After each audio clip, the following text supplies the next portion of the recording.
Hey, howdy. We're back. We're doing some more Yume Nikki.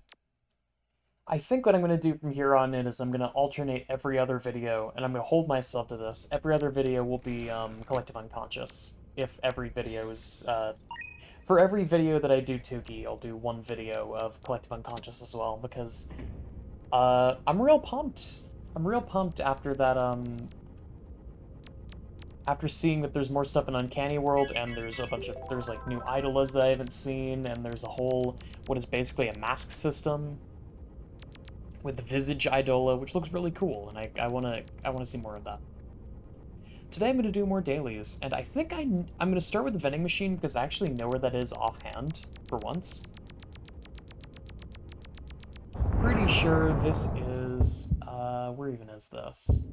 Yeah, it's just straight down. I'm 99% sure that vending machine is in Spherical Space Labyrinth. Spherical Space. Spherical Space Labyrinth. If I check that. Yeah, it totally is. I was right. And I just go down the normal path that I go.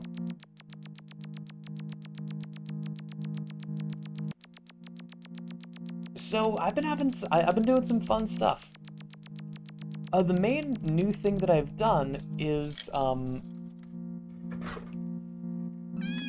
I started playing Doom. And, I mean, you might think, considering that the main project that I'm working on right now is a giant mod that is very reminiscent of Wolfenstein and Doom, that I had played those beforehand, and the answer is actually no. I've never played Wolfenstein, I've never played Doom. Until, like, I played Wolfenstein a couple of weeks ago, and I played Doom for the first time today, so,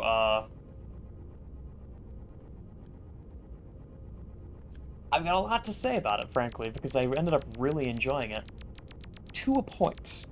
Like, the way I heard Doom described, it's one of those places where it's the wrong way. It's one of those places where, it's one of those games that I've heard talked about, but everything that I've heard about it made me think that I was either going to really like it or really hate it, and there wasn't going to be a lot of in-between.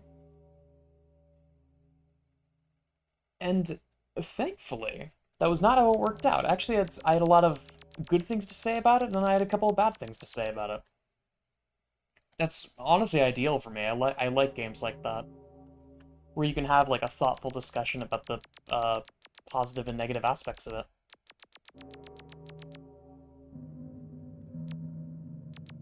So, as far as positives go, Doom is fun. Like, maybe this is an obvious statement, but Doom is a really fun game. Like, I heartily enjoyed it.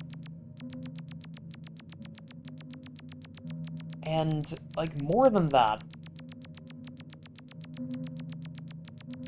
Doom is one of those weird games where it's in a similar bucket as, like, Half-Life and Earthbound also has this issue of the main people who swear by it and talk a bunch about Doom have never actually played Doom in their life. And, like, Sonic is another good example of this. Like, the people who swear by it are the people who know the game or the franchise for its more, like, peripheral stuff. Like, people, a lot of, at least in my experience, a lot of people who swear by Doom because of the soundtrack, specifically the soundtrack to 2016. And that's not necessarily a bad thing. You can like a game just for its soundtrack, but it led to me having kind of a inorganic introduction to it, because everyone was just talking about the soundtrack, and, oh, Animal Crossing New Horizons, Doom 2016, it's so funny. No, it wasn't, what am I saying? It was Animal Crossing New Horizons, and then, what even was the name of the Doom in 2020? This kind of looks like Fire Blue, huh? I'll get to Fire Blue in a minute. Doom Eternal, that's what it was. Doom Eternal was 2020. But I've heard very few people actually talk about Doom. Which is weird to me. Because Doom is good. Dare I say Doom is great. I always forget about that. We can just go back the way we came. That's not that much of a time loss. Because I think it just... When I go back there, the, like, fire blue orb will be primed and ready, and I can just go through the other heart as usual.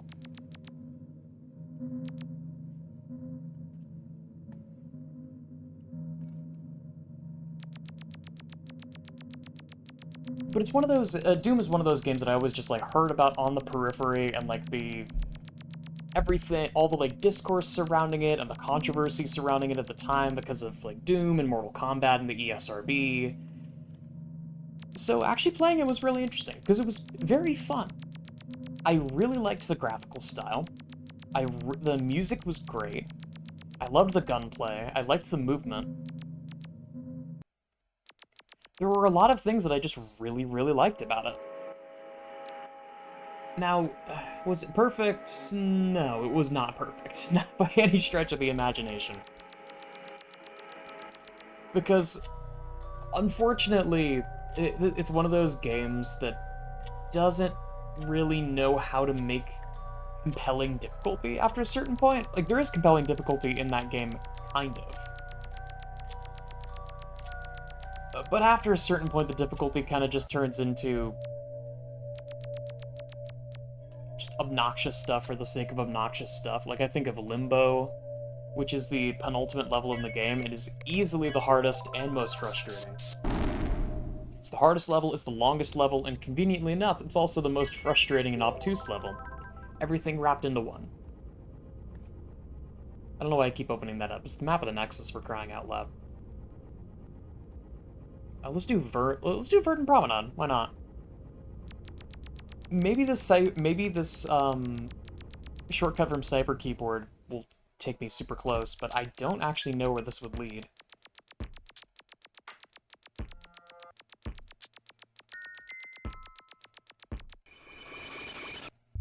It is so weird how small... It's so weird how small it is now. Cypher Keyboard, what do they do to you? Oh, right.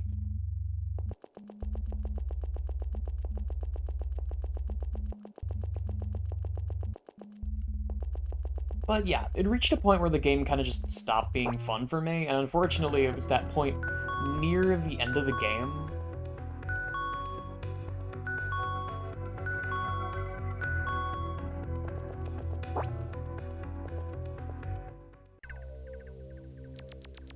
Oh, Christ, right. Dreary Drains. Where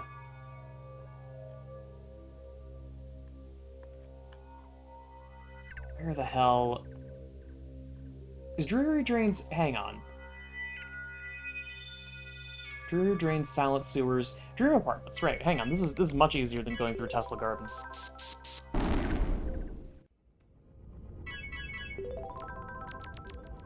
But after a certain point, the soundtrack got really grating, specifically Waltz of the Demons, but that was just because I was in limbo for actually, like, 20 minutes. 20 minutes straight of just trying to beat it, and trying and trying and trying and just failing over and over again. And eventually, I mean, I have no shame in saying this, I just no-clipped and left the level because I was just not having fun anymore. And if I had spent an extra 10 minutes, I probably would have made it all the way through with no problem, but it's like, ugh, God, it was... That last 10 minutes was so miserable, and the thought of... I only made one autosave throughout that whole thing, so if I wanted to redo it, I would have had to redo it with pistol start, which would have been absolutely miserable. So I was thinking, like, you know what? I'm just gonna say screw it and no clip out of the level and just end it and move on to the final boss, which the final boss was surprisingly really easy, but I think that was just because I had heard that the final boss, that the BFG was really good against the final boss, so I intentionally saved it, and what I didn't realize was that it is... When people say that it's good against the final boss, they mean that it completely invalidates the final boss, so it died, and then... Because of the way that Doom and Wolfenstein works, the boss died and then it just instantly cut to credits. So, cool. I still haven't done Chapter 4, thy flesh consumed, and I'm not sure... No, I'll definitely do it. Maybe I'll do it after I'm done recording, but it's... I imagine it's better than the first 3 chapters. Because I haven't heard... I frankly haven't heard much about most of Doom, but I remember hearing... From what I have heard, I've heard decently good things about this. So that'll be interesting.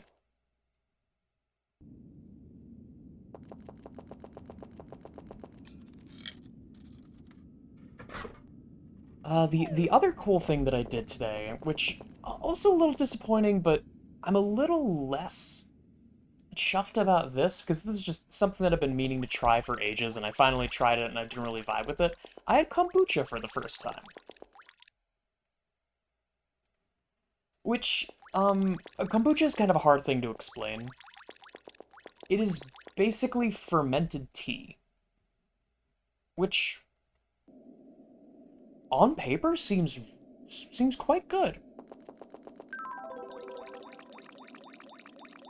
The main, I mean, problem number one is that I don't really like the taste of alcohol, so I don't really like the taste of, like, yeast or, like, malt. It just, the taste has never really vibed with me. And that's most of the flavor palette for, that's most of the flavor palette for kombucha. The other problem is it's kind of, I kind of got a bad sample because I ended up getting, it's like pink queen apple kombucha or something like that. If I should have gotten the closest I could find to plain, because it just tastes, it frankly tastes kind of nasty. It just tastes like, it tastes like part, how even to describe it, part tea, part beer, part apple cider. And not like the bitter kind of apple cider, like the sickly sweet kind of apple cider. It was a very, very strange taste. It tasted like a drink that aliens drink. And I took a couple sips of it and I was like, yeah, this isn't for me. I only got a small bottle though, so I don't feel like I wasted too much money. Got it for like $5, and I had it, and it wasn't very good.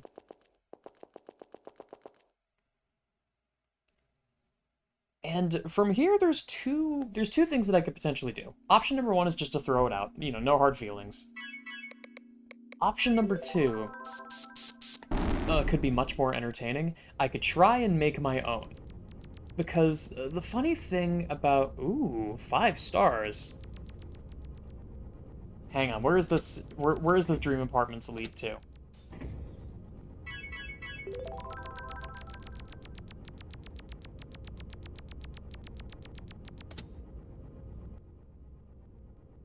RGB Spectral Passage. Oh god, I don't have that. I guess we're going the long way, huh? The fun thing about kombucha, and what makes it really unique, is the concept of SCOBY. So I'm going to try to explain what SCOBY is. So SCOBY is what I can only describe as yeast dough. It's like it's a blob of yeast that you, like, cultivate by fermenting you basically ferment other kombucha. And those same bacteria that are present in other cultures of kombucha can be, like, brought over to the SCOBY and then, like, intermingled with the yeast, and then you end up with a very unique culture that you can use to ferment your own... I almost want to call it liquor, because that's sort of what it is. But it's fascinating. Like, just off of that, I wanted to try it, because the concept of SCOBY was utterly fascinating to me. Probably should have guessed from that it was going to taste like yeast, but hey, that's on me.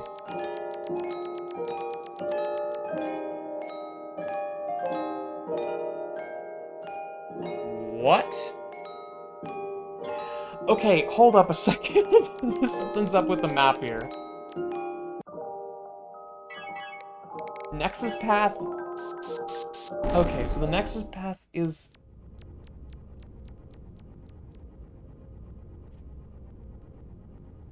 Hold up, hang on. I need to check how you actually get here. Ooh. Really nice. Uh...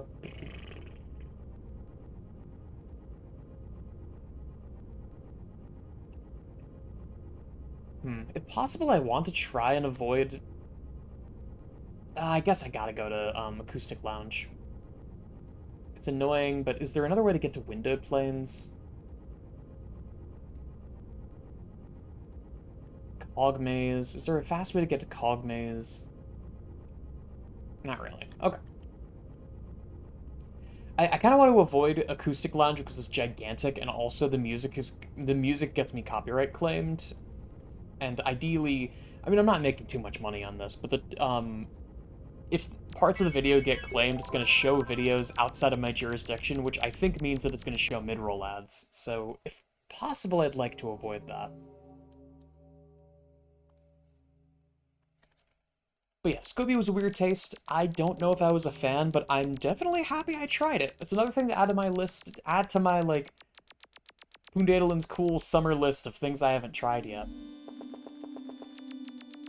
Okay, I'm just gonna let me just turn off the tracker, because I'm not gonna be using it.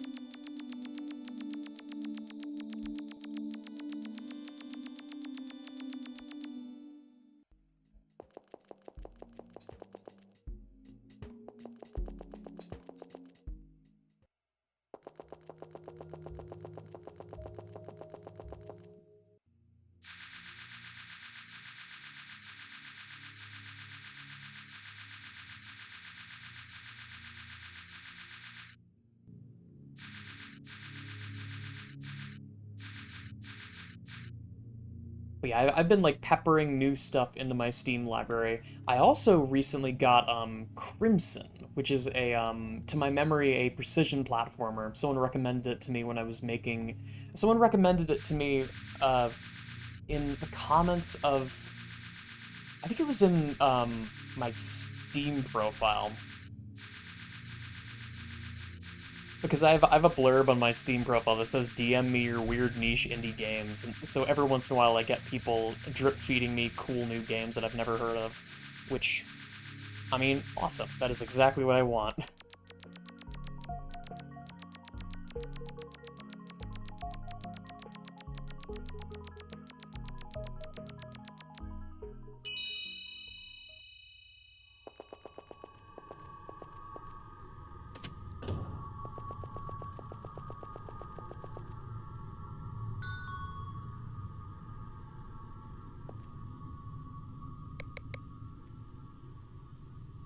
Hang on, I forget.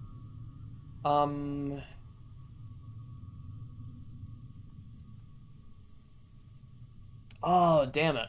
Well, if I had the connection to Encrypted Labyrinth unlocked, I could just go there, but I don't think I do. I'll have to grab it on the way there.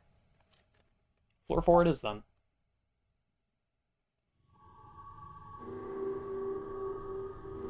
Yeah, but the thing about Scooby that made it really interesting to me was, I found some articles, because I ended up just Googling Scooby, and I wanted this whole, one of my favorite things to do is to go down Wikipedia rabbit holes. And I found this amazing rabbit hole of stuff about Scooby, and, like, ginger beer, and mother of vinegar, and, like, weird stuff about fermented drinks, and fermented stuff in general.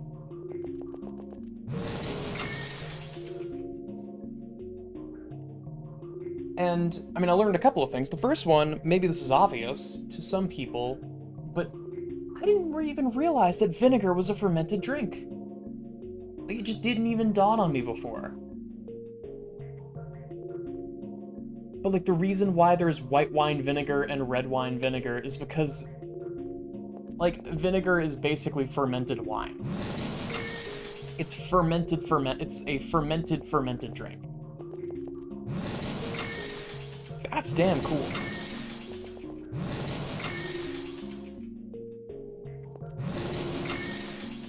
Oh shoot, wait, I need to go a specific way here. Windowed planes. Cog maze, acoustic. Yeah, shit. I think I am going to have to go through Acoustic Lounge.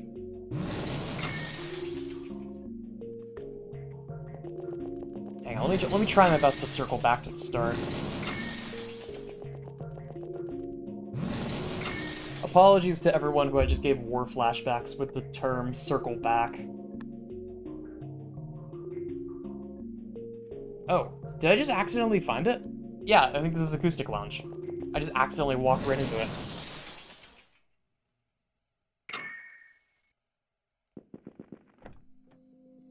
Audio jungle, etc. Now this part's getting claimed. Which is unfortunate. If you guys see more ads, I apologize, but there's not much I can really do there. Okay, Encrypted Labyrinth, huh?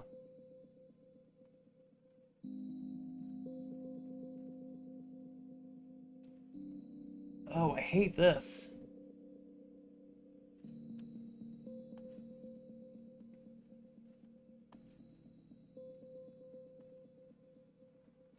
Corrupted Data Purgatory.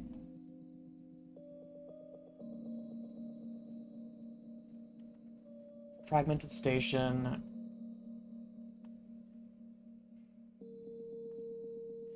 I hear someone with a lawnmower out there. That's obnoxious.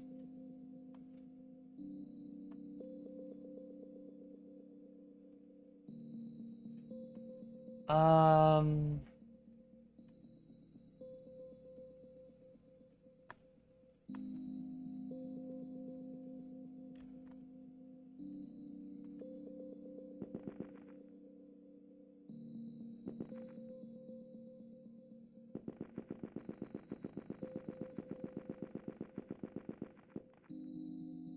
You're long.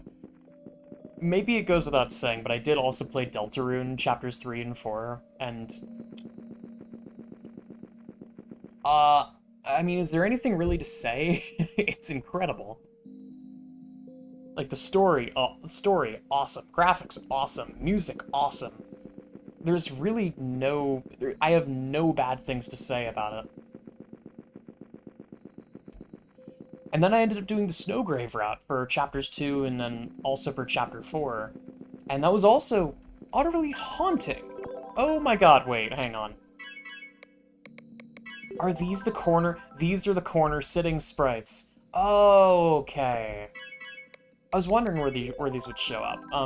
These got added in a patch. I forget exactly when, but I think every single mask and effect has sprites for this, which is an absurd amount of work.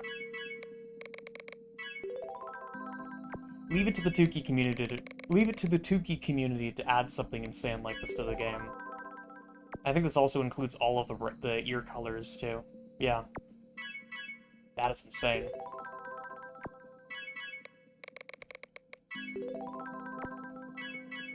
Let me try and find a... Oh, Schoolboy.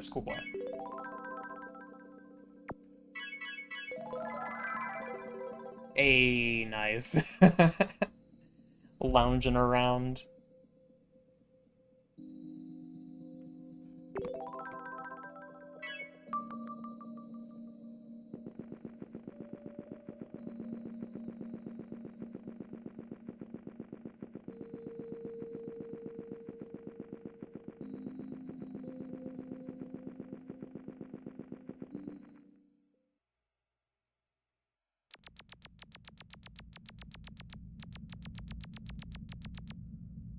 And then this is the monochromatic maze.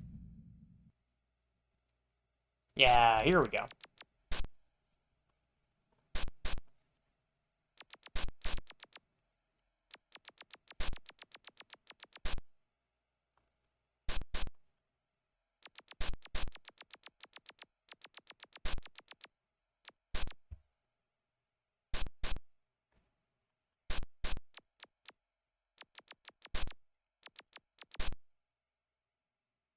Got through that way faster this time. That took so long the first time I went through there.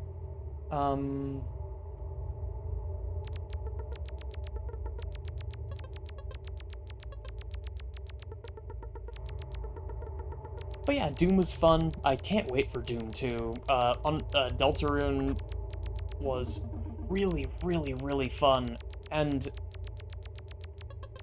something in particular that I do want to note about Deltarune that made me enjoy it a lot more than I think a lot of people already did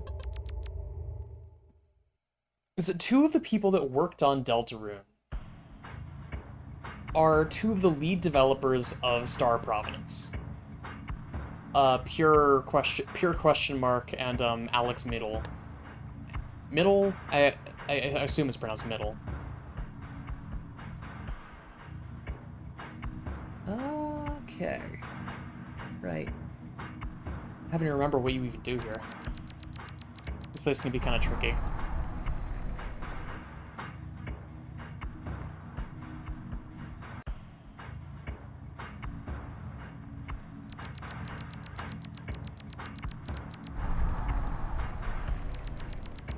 And then there's a fork in the road.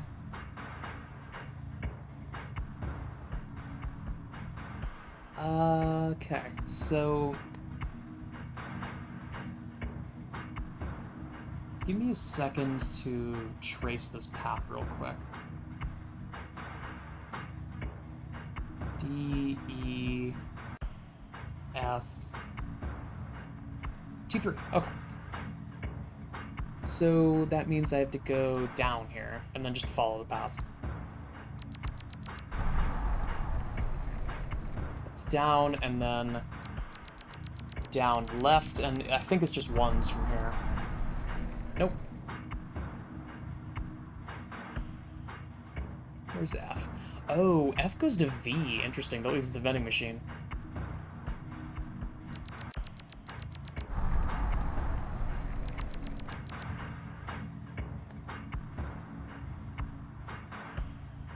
E, where are you? Right.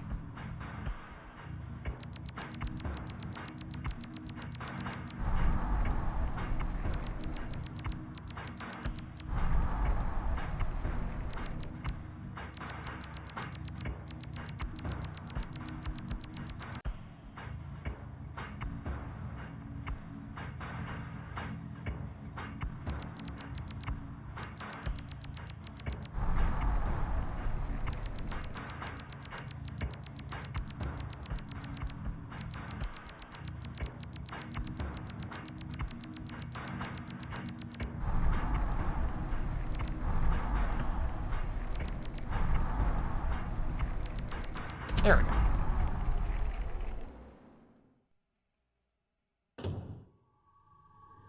And construction frame building. Okay, so now I have that unlocked for future travels. I genuinely forget if I've already done that. I think I might have, but, you know, just to be sure.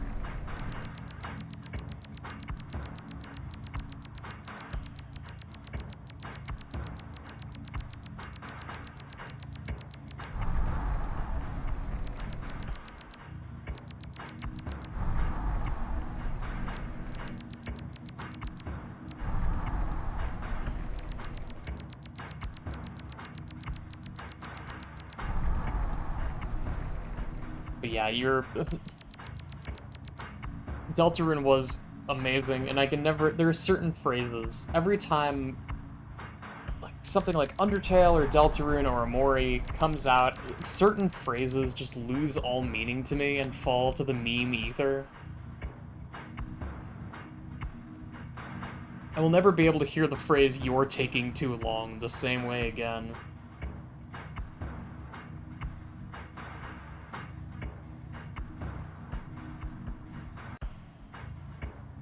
Okay, where the hell am I even going? Broken Shoal, got it.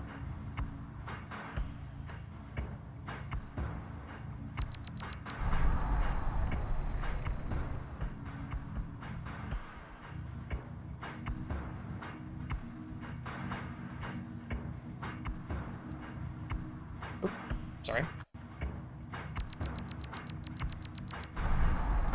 Apologies, I have no sense of direction. This is the wrong way. This is Techno Rave Ruins. May as well go here just to say that I've been here.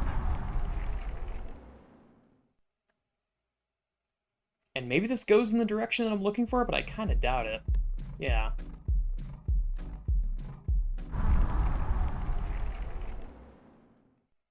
I do remember that place. I think I might have gone there last time, actually, with blue and red. With the, like, what the hell is it called? Ecstasy World. With the Ecstasy World colors. Okay, right, so it was purple there, so I need to go up here?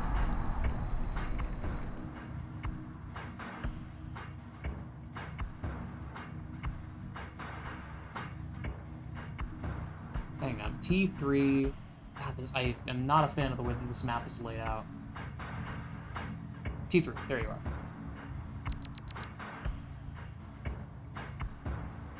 Okay, now I'm back on track. I need to go up to Broken Shoal. Apologies for the quick cartography. It's just the way that it worked out. Also, this video is going to be long as hell, but, the thing is, I already gave up going up this route before. So, like, if I'm gonna go get dinner after this anyway, I may as well.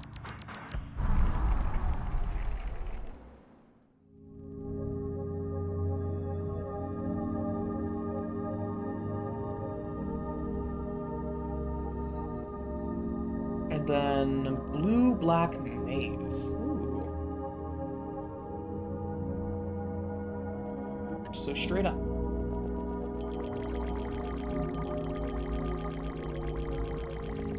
But yeah, I'm excited for the rest of the summer now that I have money, and also now that I have like time charted out to do things. I'm excited to work through my backlog and explore a lot of games that I've never played before or never really had like the capacity or the willingness to play. I'm forcing myself to actually try new things for once.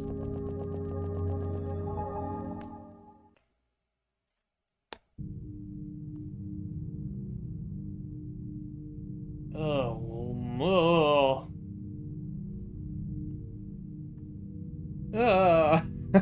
Don't like that. This is a quick path at least, but I need to be extremely delicate with my pathing here.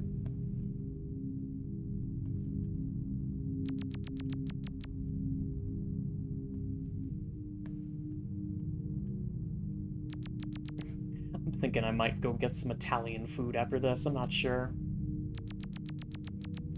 Because I ended up getting enough food that I could just stay at home and not go anywhere and not get anything, but...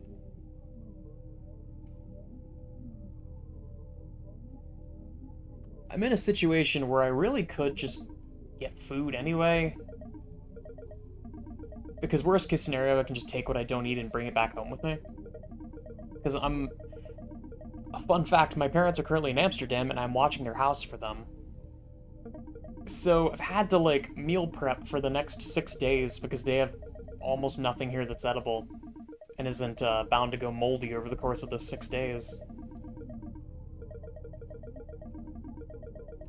So it's been a fun little task to figure out how I'm actually gonna prep meals for all of these days. And how to do it cheaply, more importantly. And I think I figured something out. I ended up going to Publix, got a bunch of stuff, and I ended up, like, out the door. It was like $60 for what I planned to be roughly 6 days worth, 6 meals, which is pretty good. That's roughly $10 a meal. Maybe I go a little over, and maybe I just go and, like, get Chick-fil-A or something, but I'm learning to be frugal, and that's definitely a nice skill to have. Also, oh. Yeah, no, I don't want to do this. There is the possibility that I could just... I don't know. But I could stop here and then pick this up next time? Because I kind of want to go get dinner now, is the thing. I'd have to do this... by 8 p.m. tonight. I think I can swing it. Potentially? Not sure. Let's go for it. It's an interesting thing, and also it's to log that I've seen this before. Because I actually don't know if I don't think I've interacted with that telephone yet.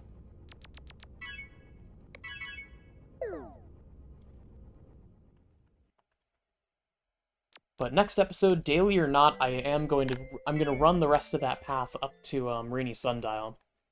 Next episode, besides Collective Unconscious, though. So I think what I'll do is I'll come back, I'll record a Tukey video, this will go out, and then maybe like today or tomorrow I'll also record Collective Unconscious to put in the backlog. Weird thinking about it like that, but we'll see. Still gotta figure out how I'm gonna do this. Especially with like my sporadic ability to record stuff. We'll see. But that's all I got for now. Thanks so much for watching.